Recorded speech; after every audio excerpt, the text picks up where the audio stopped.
Are you a teacher, parent or family member and a child has just been diagnosed with autism? What does this mean? How is the diagnosis made and what can you do to support them?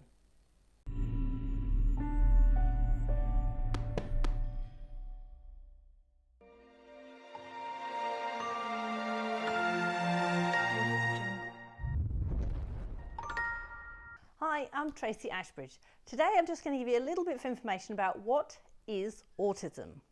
Now, back in the diagnostic manual version 4, autism was slightly differently diagnosed or described as it is in the current diagnostic manual, which is number 5. So in version 4, which ran until about 2015, students could be diagnosed with autism, Asperger's, they could be diagnosed with Rett's disorder or PDD-NOS, which was pervasive developmental disorder, not otherwise specialised. But those were dropped.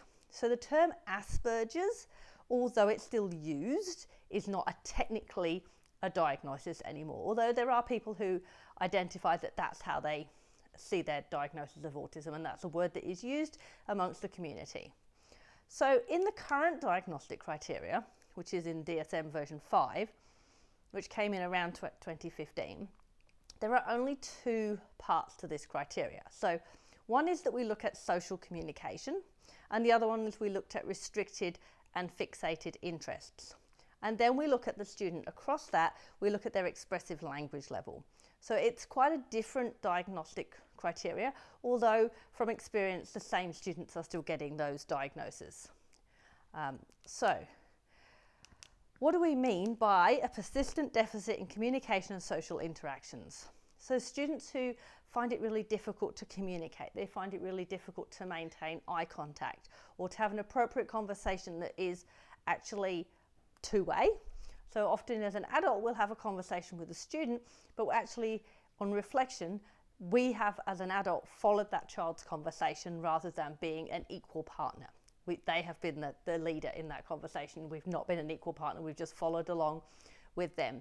And then we see students as well, we mentioned eye contact. Some students find it really difficult to play with other students. They don't know how to have that interaction backwards and forwards.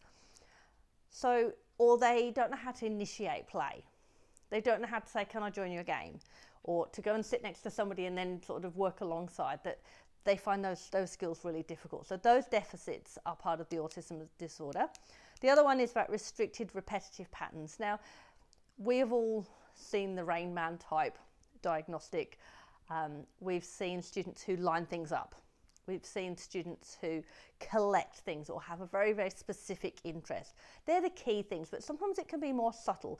And to get a diagnosis of autism, you actually need to see a paediatrician or a particularly qualified psychologist, and some psychiatrists and some geneticists and neurologists can also diagnose, depending on what their qualifications entail. But they look at the diagnostic criteria and they look for, are there enough of these criteria that are of concern, that are ticking those diagnostic boxes? So when they're looking for restrictive behaviours, they'll be looking for a number of things, and it can be sometimes really hard to untangle. Now, there is an assessment that can be done by the psychologists and some other qualified professionals called the ADOS, which is the Autism Diagnostic Observation Schedule, and this is the gold standard assessment to assess autism. So if there's any question or any further diagnosis required, this assessment will help to untangle if autism is the underlying disability. So that's a really, really key thing to do. Sometimes people get this done before they go to the paediatrician where they feel that there's a strong enough inkling that this is what we're looking at, and sometimes this is referred back to from the paediatrician, go get this assessment done. Because when you're getting an assessment of something like autism, which is an assessment for life, we want to make sure that it's right. So it's really, really important that all the people who are involved in that team that make that decision have made that decision based on good evidence around that student. So I've written some more information and some more examples of those different criteria and what they look like in students in school in my blog post.